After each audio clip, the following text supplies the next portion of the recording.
Hey guys, JP here, welcome to my channel. ఈరోజు మనం deep learning use చేసుకొని ఒక వెరీ బేసిక్ ప్రాజెక్ట్ అయితే చేద్దాం. సో ఇది MNIST డేటా సెట్ అంటారు. MNIST ఆర్ MNIST ఏదైనా ఒకటే. So MNIST data set. So ఒకవేళ మీకు తెలియకపోతే ఆ డేటా సెట్ ఏంటో చెప్తాను చూడండి. సో డేటా సెట్ వచ్చేసి మనకి 0 to 9 నెంబర్స్, అంటే మొత్తం 10 నెంబర్స్ ఉంటాయి.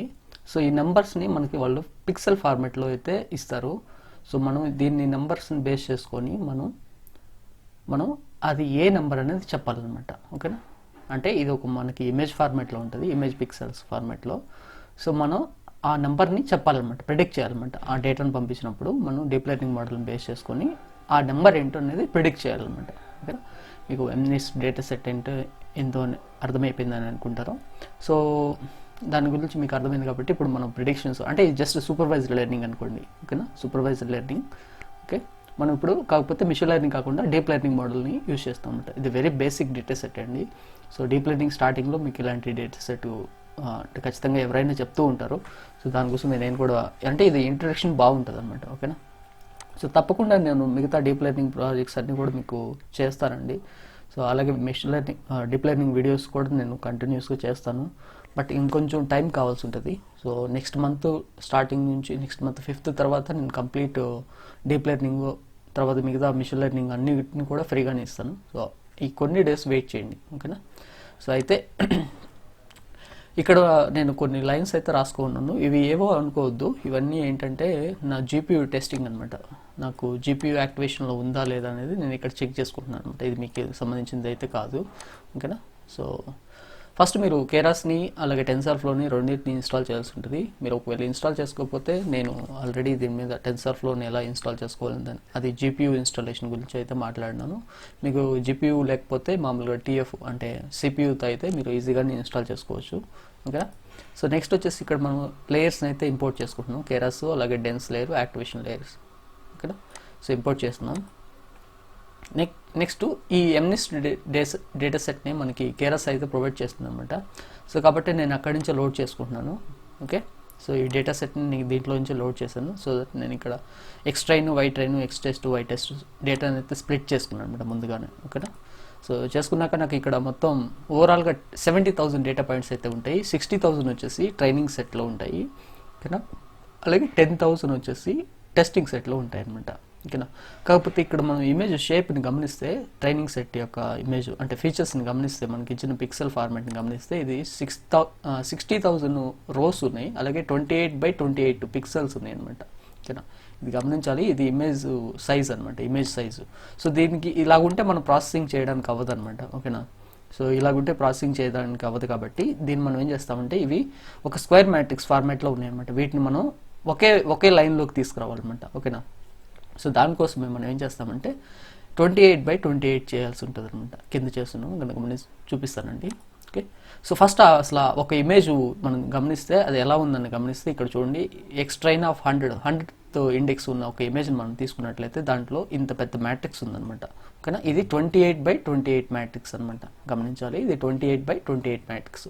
దీన్ని మనం ఒక సింగిల్ రోలోకి తీసుకురావాల్సి ఉంటుంది అనమాట. ఓకేనా, సో అంటే మనకి ఇది ఈ కింద ఉన్నాయి కదా, ఇవన్నీ కూడా ఇట్లా వెళ్ళిపోవాలన్నమాట. ఓకేనా, ఒకే లైన్లోకి రావాలన్నమాట.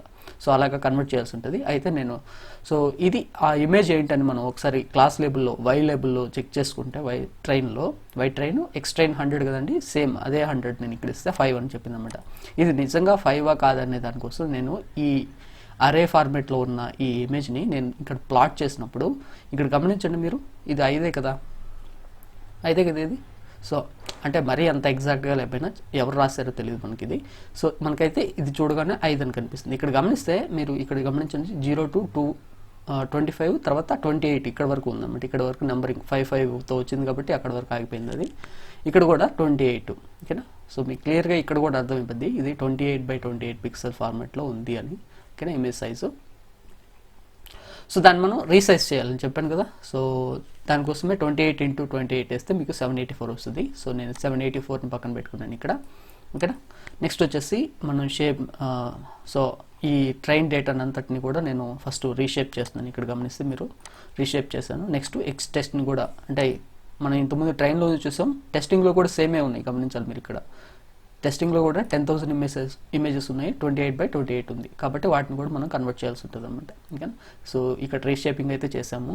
నెక్స్ట్ ఇక్కడ వచ్చేసి మనం నార్మలైజ్ చేస్తున్నాం అనమాట. ఎందుకు నార్మలైజ్ చేస్తున్నామంటే మనకి పిక్సెల్స్ ఎప్పుడు కూడా 0 to 255 ఉంటాయి అనమాట. మీరు కన్వల్యూషన్ న్యూరల్ నెట్వర్క్స్ గురించి ఆలోచిస్తున్నారంటే ఖచ్చితంగా పిక్సెల్స్ గురించి తెలిసి ఉండాలన్నమాట మీకు. ఓకేనా. సో మీరు ఆల్రెడీ ఇవన్నీ మీకు తెలిసే ఉంటాయండి. మనం టీవీలో కూడా పిక్సెల్ రేట్ని బట్టే మనకి టీవీ కాస్ట్ అనేది ఉంటాయి అనమాట. ఎక్కువ పిక్సెల్స్ ఉంటే ఎక్కువ క్లారిటీ ఉంటుంది టీవీ. ఓకేనా. సో ఇక్కడ మనకి పిక్సెల్స్ అన్ని 0 to 255 ఉంటాయి కాబట్టి మనం ఫస్ట్ నార్మలైజ్ చేస్తాం అనమాట వీటిని. ఓకేనా. ఓకేనా. సో నార్మలైజ్ చేయడం వల్ల మనం ఏదైనా బేస్ చేసుకుని చేస్తున్నాం. ఇక్కడ 255 అంటే లార్జెస్ట్ వాల్యూని బేస్ చేసుకొని చేస్తున్నాం. సో లార్జెస్ట్ వాల్యూని బేస్ చేసుకొని చేయడం వల్ల ఏమవుతుందంటే ప్రతి పిక్సెల్ కూడా, ప్రతి ఇమేజ్లోని పిక్సెల్ కూడా 0 to 1 లోపల స్కేలింగ్ అయిపోద్ది అనమాట. ఎందుకు, ఇప్పుడు లార్జెస్ట్ పిక్సెల్ ఎంత 255 కదా, 255/255 వేస్తే ఎంత వస్తుంది, 1 వస్తుంది. అలాగే లోయెస్ట్ పిక్సెల్ ఎంత 0 కదా, మినిమం పిక్సెల్ 0/255 వేస్తే 0 అయిపోద్ది. ఓకేనా. 1/255 వేస్తే 0.000 అని సంథింగ్ ఎంతో వస్తుంది. ఓకేనా. ఇందువల్ల మనం మ్యాక్స్ వాల్యూని ఇక్కడ స్కేలింగ్ అయితే యూస్ చేస్తున్నాం అనమాట. ఓకేనా. సో ఇది తప్పకుండా చేయాల్సి ఉంటుందండి. ఓకేనా. లేదంటే మోడల్ పర్ఫార్మెన్స్ ఇంక్రీజ్ అవుతూ. ఓకే. సో నెక్స్ట్ వచ్చేసి మనకి ఇక్కడ గమనిస్తే మీరు వైలేబుల్స్లో 10,000 రోస్ ఉన్నాయి అనమాట. ఓకేనా. వైటెస్ట్లో కానీ ట్రైన్లో కానీ మనకి 60,000 రోస్ ఉన్నాయి. ఓకేనా. సో ఇవన్నీ ఏంటంటే సింగిల్ నెంబర్స్ అనమాట. ఇక్కడ కూడా గమనిస్తే మీరు సింగిల్ నెంబర్స్లో ఉంటే మనం ఇక్కడ డీప్ లెర్నింగ్ వరకు మనం క్లాస్ లేబుల్స్ని ఇలా ప్రిడిక్ట్ చేయడానికి అవ్వదు అనమాట. మనకేం కావాలంటే ఒక స్పార్స్ మ్యాట్రిక్స్ అయితే కావాలి. అంటే 0 to 1 అట్లా 0 1 1 అట్లా రావాలన్నమాట. అంటే ఎక్కడైతే ప్రజెంట్ అవుతుందో ఎలిమెంటు అక్కడ మనకి 1 ఉంటుంది, రిమైనింగ్ సందర్భాలన్నింటిలో కూడా మనకి జీరోస్ ఉంటాయి అనమాట. సో అలా కన్వర్ట్ చేయాల్సి ఉంటుంది. కాబట్టి మీరు 1 హాట్ ఎన్కోడింగ్ గమనిస్తే మీకు క్లియర్గా అర్థమైపోద్ది అనమాట. 1 హాట్ ఎన్కోడింగ్లో మీరు ఇప్పుడు ఎగ్జాంపుల్గా బెంగళూరు, హైదరాబాదు, చెన్నై అనుకోండి. ఇప్పుడు ఒక పర్సన్ చెన్నైకి సంబంధించిన వాడు అనుకోండి, బెంగళూరు 0 ఉంటుంది, చెన్నై 1 ఉంటుంది, హైదరాబాద్ 0 ఉంటుంది అనమాట. అంటే ఎక్కడ ప్రజెంట్ అయితే అక్కడ మాత్రం 1 ఉంటుంది, రిమైనింగ్ ప్లేసెస్లో జీరోస్ ఉంటాయి అనమాట. సో దానికోసం మనం ఇక్కడ 1 హాట్ ఎన్కోడింగ్ కాకుండా కేరాస్లో ఉన్న 2 కేటగిరికల్ మెథడ్ని యూస్ చేసి మనం ఇక్కడ కన్వర్ట్ అయితే చేసుకోవచ్చు అనమాట. సో ఇక్కడ గమనిస్తున్నారు కదా. సో n క్లాసెస్ అంటే ఎన్ని క్లాసెస్ ఉన్నాయి, 10 క్లాసెస్ కదా, అంటే 0 to 9 కదా. సో 10 నెంబర్స్ కాబట్టి 10 క్లాసెస్ అని ఇచ్చాను. అలాగే దేన్ని కన్వర్ట్ చేయాలో దాన్ని ఇక్కడ పంపించేస్తున్నాను. సో తిరిగి వాటికే అసైన్ చేస్తున్నాను అనమాట ఇక్కడ గమనిస్తే. ఓకేనా. సో మన ఫస్ట్ నేను అవి ఎన్ని క్లాసులు ఉన్నాయో కనిపెట్టాను అనమాట. ఎన్ని క్లాసులు ఉన్నాయండి, 10 క్లాసెస్ ఉన్నాయి కదా. సో దానికోసమే. సో వన్స్ మీరు ఇట్లా కన్వర్ట్ చేసుకున్నాక ఒకసారి గమనించండి. ఇక్కడ ఇంతకుముందు మనం ఇచ్చింది వై ట్రైన్, ఇక్కడ గమనిస్తే వై ట్రైన్ పైన ఇక్కడ గమనిస్తే మనకి ఏమొచ్చిందంటే అవుట్పుట్ 5 అని వచ్చింది. అదే మీరు కొంచెం కిందకు వచ్చి ఇక్కడికి వచ్చి వై ట్రైన్ ఆఫ్ 100 అని ఇస్తే ఇక్కడ చూడండి ఎలాగొచ్చిందో, ఇదే మనం చెప్పింది. సో ఇలా కన్వర్ట్ చేస్తేనే మనకి ప్రెడిక్షన్ చేయడానికి అవుతుంది, లేదంటే అవ్వదు. ఓకేనా. సో వన్స్ ఇక్కడ వరకు మనం ఇదంతా కూడా ప్రాసెసింగ్ అనమాట, డేటా ప్రీ ప్రాసెసింగ్. సో ఇక్కడ వరకు మనం ఎక్స్ లేబుల్స్ అన్నిటిని కూడా ఎక్స్ ఫీచర్స్ అన్నిటిని కూడా క్లియర్గా పెట్టుకున్నాం. సో స్కేలింగ్ చేసుకున్నాం, రీసైజ్ చేసేసాం. అలాగే ఇక్కడ వచ్చేసి మనం ఇక్కడ ఏం చేసాం, వై లేబుల్స్కి వచ్చేసి 1 హాట్ ఎన్కోడింగ్ చేసి క్లియర్గా పెట్టుకున్నాం అనమాట. ఓకేనా. సో నెక్స్ట్ వచ్చేసి ఇక్కడ నెక్స్ట్ మోడల్ బిల్డింగ్ అనమాట. సో నేను సింపుల్ మోడల్ అయితే ఇక్కడ క్రియేట్ చేశానండి. సింపుల్ మోడల్ ఇది. ఓకే. మీరు ఏది మోడల్ అయినా తీసుకోవచ్చు, ఎలాంటి ఇబ్బంది అయితే లేదు.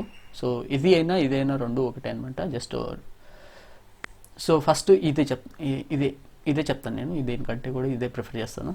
ఒకసారి ఇక్కడ గమనించండి. ఫస్ట్ మనం మోడల్ని ఇన్స్టలేట్ అయితే చేసుకుందాం. ఓకేనా. దానికోసం మీరు ఫస్ట్ మోడల్ని ఇంపోర్ట్ చేసుకోవాలి, మోడల్ని, సీక్వెన్షియల్ మోడల్ని. నెక్స్ట్ ఇక్కడ బ్యాచ్ సైజు ఎపాక్స్ 10.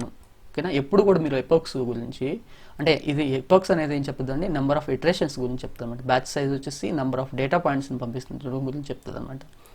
సో ఎప్పుడు కూడా ఫస్ట్ మోడల్ బిల్డింగ్ చేసినప్పుడు ఒక మ్యాక్స్ అంటే 10 లోపలే ఇవ్వండి. ఎందుకంటే ఫస్ట్ మనం గమనిస్తే మోడల్ని మనకు అప్పుడే అర్థమైపోద్ది అన్నమాట. ఇది యాక్యురసీ ఎంతవరకు వస్తుంది, లాస్ ఎలా డిక్రీజ్ అవుతుంది అనేది ఇక్కడికే మనకు అర్థమైపోతుంది. కాబట్టి దానికోసం చెప్తున్నాను. ఓకేనా. సో అది ఒక రికమెండేషన్గా తీసుకోండి. సో నెక్స్ట్ వచ్చేసి ఫస్ట్ నేను ఒక డెన్స్ లేయర్ని అయితే యాడ్ చేసుకున్నాను విత్ 128 న్యూరాన్స్. ఓకేనా. ఇన్పుట్ సైజ్ వచ్చేసి నా ట్రైన్ షేప్లో ఉన్న సైజు అంటే 784 సైజ్ ఇచ్చాను. ఓకేనా. ఫస్ట్ లేయర్కి మాత్రమే సైజ్ ఇవ్వాల్సి ఉంటుంది, రిమైనింగ్ వాటికి అవసరం లేదన్నమాట. నెక్స్ట్ వచ్చేసి మోడల్ డాట్ యాడ్ యాక్టివేషన్ రేలు అని నేను ఇక్కడ రేలు ఫంక్షన్ రేలు యాక్టివేషన్ ఫంక్షన్ యూస్ చేస్తున్నాను. సెకండ్ లేయర్లో వచ్చేసి ఇది నా output layer, only single layer మాత్రం యూస్ చేస్తాను అనమాట. ఇంకా ఎలాంటి డెన్స్ లేయర్స్ లేవు, మీరు కావాలంటే లేయర్స్ని యాడ్ చేయండి. ఓకేనా. సో ఇక్కడ నేను ఓన్లీ సింగిల్ లేయర్ని ఒకటి తీసుకున్నాను. అండ్ అగైన్ ఇది వచ్చేసి నాకు ఫైనల్ లేయర్ అనమాట, అవుట్పుట్ లేయర్. ఓకేనా, సింగిల్ న్యూరల్ నెట్వర్క్ ఇది. సో ఇక్కడ వచ్చేసి సెకండ్ లేయర్లో నేను అగైన్ వైట్ రేంజ్ షేప్ని ఇచ్చేసాను. ఇక్కడ వచ్చేసి సాఫ్ట్ మ్యాక్స్ని పంపించడానికి రీజన్ ఏంటంటే ఇక్కడ మనకి మల్టీ క్లాస్ క్లాసిఫికేషన్ అనమాట ఇది కదా. 0 to 9 అంటే 10 నెంబర్స్ కాబట్టి 10 మల్టిపుల్ క్లాసెస్ ఉన్నాయి అనమాట నా క్లాస్ లేబుల్కి సంబంధించి.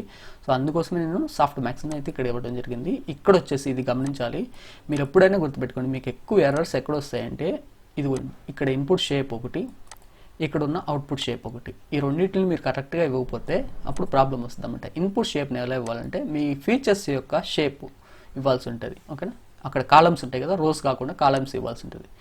మరి అవుట్పుట్ షేప్ ఎలా ఇవ్వాల్సి ఉంటుంది అంటే మీ క్లాస్ లేబుల్ యొక్క షేప్, మీ క్లాస్ లేబుల్ యొక్క కాలమ్స్ ఇక్కడ ఇవ్వాల్సి ఉంటుంది అనమాట. ఓకేనా. సో ఇక్కడ వచ్చేసి 2 క్లాసెస్ అంటే బైనరీ క్లాసిఫికేషన్ అయితే సాఫ్ట్ మ్యాక్స్ కాకుండా సిగ్మాయిడ్ అని ఇచ్చుకోవచ్చు, లేదా సాఫ్ట్ మ్యాక్స్ కూడా ఇవ్వచ్చండి, దానికి ఏం ప్రాబ్లం లేదు. సో సిగ్మాయిడ్ ప్రిఫర్ చేయండి బైనరీ క్లాసులో. ఓకేనా. సో ఈ రెండు కూడా ప్రాబిలిటీస్ అయితే రిటర్న్ చేస్తుంటాయి అనమాట. బైనరీ క్లాస్ సిగ్మాయిడ్ ఎందుకు ప్రిఫర్ చేస్తామంటే సిగ్మాయిడ్లో 0 to 1 ఉంటాయి కాబట్టి అది ఈజీగా పుష్ చేస్తుంది అనమాట 2 క్లాసెస్ అయితే. సాఫ్ట్ మ్యాక్స్ కూడా ప్రాబిలిటీ స్కోర్నే తీసుకుంటుందండి. ఓకేనా. సో ఇవి రెండు కూడా సేమ్గానే వర్క్ చేస్తాయి. ఓకేనా. మల్టీ క్లాస్ ఉంది కాబట్టి సాఫ్ట్ మ్యాక్స్, బైనరీ ఉంటే సిగ్మాయిడ్ పెట్టుకోవచ్చు. ఓకేనా. సో మోడల్ సమ్మరీ అయితే నేను ప్రింట్ చేశాను. నాకు టోటల్ పారామీటర్స్ ఐ థింక్ 1,770 అయితే వచ్చాయి. ఓకేనా. సో ఇన్ని పారామీటర్స్ నేనైతే ట్రైన్ చేయాల్సి ఉంటుంది. ఓకేనా. సో నెక్స్ట్ వచ్చేసి ఇక్కడ ఏం చేయాల్సి ఉంటుంది అంటే ఫస్ట్ మనం మోడల్ కంపైలేషన్ చేయాల్సి ఉంటుంది, ఇంకా కొన్ని పారామీటర్స్ ఇవ్వాల్సి ఉంటుంది మోడల్కి. సో కంపైలేషన్లో మనం ఆప్టిమైజర్ని పంపించాలి, అలాగే లాస్ని పంపించాల్సి ఉంటుంది, మ్యాట్రిక్స్. సో నేను ఆప్టిమైజర్ కింద ఎస్జీడీ తీసుకున్నాను, యాడము, అడాడెల్టా, అడాగ్రాడ్ ఇవన్నీ కూడా ఆప్టిమైజర్స్ అండి. సో ప్రస్తుతానికి నేను ఎస్జీడీస్, ఇది మనకు ఆల్రెడీ తెలుసు, స్టాటిస్టిక్ గ్రేడియంట్ డీసెంట్ అల్గారిథం ఇది. ఓకేనా. మీకు దీని మీద నేను ఒక వీడియో కూడా చేస్తున్నాను, ఒకసారి చూడండి, లీనియర్ రిగ్రెషన్ ప్లేలిస్ట్లో ఉంటుంది వీడియో, ఒకసారి చూడండి. ఓకేనా. సో నెక్స్ట్ వచ్చేసి లాస్, కేటగిరికల్ క్రాస్ ఎంట్రోపీ అని పంపిస్తున్నాను. ఓకేనా. సో బైనరీ క్రాస్ ఎంట్రోపీ అని ఉంటుంది, అది వచ్చేసి మనం 2 క్లాస్ లేబుల్స్ ఉంటే ఇస్తాం, ఇది మల్టిపుల్ క్లాస్ కాబట్టి మనం కేటగిరికల్ క్రాస్ ఎంట్రోపీ అని ఇస్తాం. మెట్రిక్స్ వచ్చేసి యాక్యురసీ ఇస్తుంది అనమాట. ఓకేనా. నెక్స్ట్ వచ్చేసి మోడల్ని ఫిట్ చేయాల్సి ఉంటుంది, అంటే ట్రైనింగ్ ఇవ్వాల్సిన కోసం. ఓకేనా. So model dot fit of X train, Y train, epochs వచ్చేసి నేను ఇక్కడ ఎన్ని ఇచ్చానండి, ఎపోక్స్ పైకి వెళ్తే మనం ఎపోక్స్ ఇక్కడ ఉన్నాయి, ఎపోక్స్ 10 ఉన్నాయి. అలాగే బ్యాచ్ సైజ్ వచ్చేసి 128 ఇచ్చాను.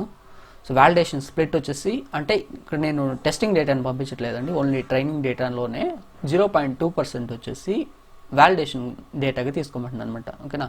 సో అంటే అది టెస్టింగ్ డేటా అవుతుంది అన్నమాట ఇక్కడ దీనికి సంబంధించి. ఓకేనా. సో రిమైనింగ్ 80% డేటా వచ్చేసి ట్రైనింగ్ జరుగుతుంది, 2% డేటా 20% డేటా వచ్చేసి వాలిడేషన్ పర్పస్ కిందకి వెళ్తుంది అనమాట. సో 10 ఇటరేషన్స్లో, ఓకేనా, 10 ఎపోక్స్లో నాకు యాక్యురసీ ఎంత వచ్చిందంటే 91% టెస్టింగ్ యాక్యురసీ, 91% ట్రైనింగ్ యాక్యురసీ అయితే వచ్చాయి. 0.3 లాస్ వచ్చింది, ఇక్కడ వాలిడేషన్ లాస్ వచ్చేసి 0.29 వచ్చిందన్నమాట. ఈ 0.29% అనే 0.29 లాస్ వచ్చేసి దేని మీద అండి, వాలిడేషన్ లాస్ అనమాట. అంటే ఇక్కడ మనం 20% డేటా తీసుకుందాం కదా, ఆ 20% డేటాలోని లాస్ అనమాట ఇది. ఓకేనా. సో ఫస్ట్ ఇప్పుడు నేను ఏం చేస్తానంటే ఇప్పుడు నా మోడల్ ఎవాల్యుయేషన్ చేస్తానమాట, అంటే మనం ప్రిడిక్టివ్ అవి చేస్తాం కదండి అట్లాగనమాట ఇక్కడ. So model dot evaluate of, ఇక్కడ వచ్చేసి నా టెస్టింగ్ అంటే నేను వ్యాలిడేట్ చేయాలనుకుంటున్న డేటాని, అంటే నేను ప్రిడిక్ట్ చేయాలనుకుంటున్న డేటాని పంపిస్తాను అనమాట. ఎక్స్ టెస్ట్, వై టెస్ట్ని పంపిస్తే ఓకేనా. ఇక్కడ నేను టెస్ట్ క్లాసు, టెస్ట్ యాక్యురసీ అని 2 వేరియబుల్స్ని క్రియేట్ చేసుకుంటున్నాను, ఎందుకంటే ఈ ఫంక్షన్ ఈ రెండింటిని రిటర్న్ చేస్తుంది కాబట్టి దీన్ని ముందుగానే అసైన్ చేసుకున్నాను. So test accuracy, test లాస్ను print చేసాను. ఇక్కడ గమనించండి మీరు, 91% నాకు టెస్ట్ యాక్యురసీ వచ్చింది, అలాగే లాస్ వచ్చేసి 0.29. ఓకేనా. సో ఈ విధంగా మనం మోడల్ని అయితే బిల్డ్ చేసుకుంటున్నాం. అయితే ఇప్పుడు నేను అసలు నా accuracy training losses, validation loss, అలాగే ఇక్కడ జరిగిన ట్రైనింగ్ లాస్ని నేను ఒకసారి చూడాలనుకుంటే, లేదు మనం ఇక్కడ కూడా వాలిడేషన్, ఇక్కడ మనం డైరెక్ట్గా ఇక్కడ వాలిడేషన్ డేటా అని ఇంకొక పారామీటర్ ఉంటుంది. అక్కడ మనం ఎక్స్ టెస్ట్ వై టెస్ట్ని పంపిస్తే మనకు అప్పుడు ట్రైనింగ్ లాస్ని టెస్టింగ్ లాస్ని కూడా కంపేర్ చేసుకోవచ్చు. బట్ ఇక్కడ వాలిడేషన్ అంటే ట్రైనింగ్ డేటాలోని కొంత డేటాని 20% డేటాని మనం వ్యాలిడేట్ చేసాం కాబట్టి అది ఇప్పుడు మనకి టెస్ట్ లాస్ అయింది, ఇక్కడ వాలిడేషన్ లాస్. సో వాటి రెండింటిని నేను ఇక్కడ ప్లాట్ చేశాను అనమాట, ఆ లాస్ అని రెండింటిని. ఓకేనా, ఆ లాస్ అని రెండింటిని ప్లాట్ చేస్తే ఆల్మోస్ట్ 0.2కి, ఇక్కడ 0.4 కాబట్టి ఇది 0.2 కదా. సో మనకి ఇక్కడ ఎలా వచ్చిందో అలానే ఉంటుంది అనమాట. ఇది గ్రాఫికల్ రిప్రజెంటేషన్ అండి. ఓకేనా, సో ఇక్కడ నేను ఫంక్షన్ అయితే రాశాను. ఓకేనా, సో ఈ ఫంక్షన్ మనకి ఇది చూపిస్తుంది అనమాట ఈ లాస్ని. ఓకేనా, సో నెక్స్ట్ అసలు మనం ఓకే ఇక్కడ వరకు బాగానే ఉంది. నేను ఇప్పుడు సింగిల్ లేబుల్ని నేను ప్రిడిక్ట్ చేసి నేను చెక్ చేసుకుంటాను అసలు ఇది కరెక్ట్గా ప్రిడిక్ట్ చేస్తుందా లేదా అనేసి. ఓకేనా, సో దానికోసం మోడల్ డాట్ ప్రిడిక్ట్ క్లాసెస్ అనే మెథడ్ ఉంటుందండి. యాక్చువల్గా మనకి మిషన్ లెర్నింగ్లో అయితే మోడల్ డాట్ ప్రిడిక్ట్ అని ఉంటుంది, estimated dot predict or a model అయితే ఆ మోడల్ డాట్ ప్రిడిక్ట్ అని ఉంటుంది అనమాట. ఇక్కడ ప్రిడిక్ట్ అని యూస్ చేశారనుకోండి, కేరస్కి సంబంధించి ప్రిడిక్ట్ అని యూస్ చేస్తే మీకు ప్రాబిలిటీ స్కోర్స్ వస్తాయి అనమాట. ఇక్కడ మీరు ప్రిడిక్ట్ క్లాసెస్ అన్నప్పుడు మాత్రమే మీకు క్లాస్ లేబుల్స్ వస్తాయి అనమాట. ఓకేనా, ఇక్కడ నేను వైప్రెడ్ని ప్రిడిక్ట్ చేయించాను దీంతో. ఓకేనా, సో సారీ మొత్తం ఎక్స్ టెస్ట్ మొత్తాన్ని ఇట్లా ప్రిడిక్ట్ చేయించాను అనమాట. ఓకేనా, సో అయితే ఇప్పుడు నేను ఫస్ట్ ఒక సింగిల్ డేటా పాయింట్ నేను ప్రిడిక్ట్ చేయాలనుకుంటున్నాను. నాకు టెస్ట్ డేటా మొత్తం వద్దు, నేను సింగిల్ డేటా పాయింట్ని పంపించి నేను ప్రిడిక్ట్ చేస్తాను అనుకుంటే, సో ఇక్కడ గమనిస్తే PLT dot show off X test of 100 అనే ఇమేజ్ని మీరు సింగిల్ డేటా పాయింట్ ఇక్కడ మనం రీసెర్చ్ చేసేసామండి. 28/28 ఎంత వచ్చింది, 784 అని వచ్చింది కదా మనకి ఇందాక. సో మీరు ప్రిడిక్ట్ చేసేటప్పుడు సింగిల్ డేటా పాయింట్ ప్రిడిక్ట్ చేసేటప్పుడు మీరు ఇలాగ పంపించాల్సి ఉంటుంది అనమాట. ఎలాగా మీరు ఇట్లా ఫస్ట్ మీరు ఇక్కడ చూపించాలంటే మీరు దాన్ని మరలా రీషేప్ ఎగ్జాక్ట్గా అది ఉన్న పొజిషన్స్కి తీసుకెళ్లాల్సి ఉంటుంది అనమాట. 28/28 ప్లాట్ షో అంటే అప్పుడు మీకు 6 అనేది మనకి క్లియర్గా అర్థమైపోతుంది అనమాట ఇది. ఓకేనా, సో అయితే ఇప్పుడు నేను ఈ డేటా పాయింట్ని ప్రిడిక్ట్ చేసేటప్పుడు నేను మరలా 1 - 1 రీషేప్ చేసుకుంటాను అనమాట. ఎందుకంటే 784 అనేది ఇట్లా ఉందన్నమాట. ఇది రోస్ని మాత్రమే రిప్రజెంట్ చేస్తుంది అనమాట. 1,784 అనేది రావాలి కాబట్టి 1, పెట్టాను. ఇది నాకు అట్లా రీషేప్ అవుతుంది అనమాట. దానికోసం ఈ రీజను ఇది.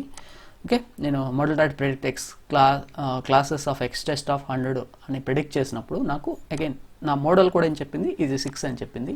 యాక్చువల్ ఇమేజ్ కూడా 6. ఓకేనా, సో 90%, 91%, సో 91% యాక్యురసీతో మనం ఈ మోడల్ని అయితే బిల్డ్ చేయడం జరిగింది. సో దీని తర్వాత ఆప్టిమైజేషన్స్ కూడా ఉన్నాయండి. ఓకేనా, ప్రస్తుతానికి ఇక్కడ వరకు చాలు మీకు. సో దీన్ని ఒకసారి మీరు ప్రాక్టీస్ అయితే చేయండి. నేను కోడ్ అయితే ఇవ్వట్లేదు ఇక్కడ. ఎందుకు ఇవ్వట్లేదు అంటే మీరు కోడ్ ఇచ్చానంటే మీరు ఏం చేస్తారంటే జస్ట్ కాపీ పేస్ట్ చేస్తూ ఉంటారు. సో చిన్నగా మీరు ఫస్ట్ ఇదంతా ప్రాక్టీస్ చేయాలండి. ఈ కోడ్ అంతా కూడా ఇంత కోడ్ రాయడం అంటే మీకు అదంతా గుర్తుండాలన్నమాట. అప్పుడు మాత్రమే అంటే ఎక్కడి నుంచి ఇంపోర్ట్ చేసుకుంటున్నాము, దేన్ని యూజ్ చేస్తున్నాం అనేది క్లియర్గా మనకి హ్యాండ్స్ ఆన్ ఎక్స్పీరియన్స్ రావాలన్నమాట. సో దానికోసమే నేను మీకు నోట్బుక్ అయితే ఇవ్వట్లేదు. అఫ్కోర్స్ మీకు ఆన్లైన్లో ఇవన్నీ కూడా ఉంటాయండి, ఏమి ఇబ్బంది లేదు, మీరు అలా కూడా నేర్చుకోవచ్చు. ఓకేనా, సో మీకు ఖచ్చితంగా ఇది హెల్ప్ఫుల్ అవుతుందనే ఉద్దేశంతోనే చెప్పాను. వీడియో మీకు నచ్చినట్లయితే ఖచ్చితంగా లైక్ చేయండి. దీని మీద గురించి ఇంకేదైనా డౌట్స్ ఉంటే కింద కమెంట్లో రాయండి. ఓకేనా, సో అలాగే మన వీడియోస్ని మిగతా వాళ్ళు కూడా షేర్ చేయండి. ఇంకా మన ఛానల్కి సబ్స్క్రైబ్ చేసుకోకపోతే సబ్స్క్రైబ్ చేసుకోండి. Thanks for watching this video.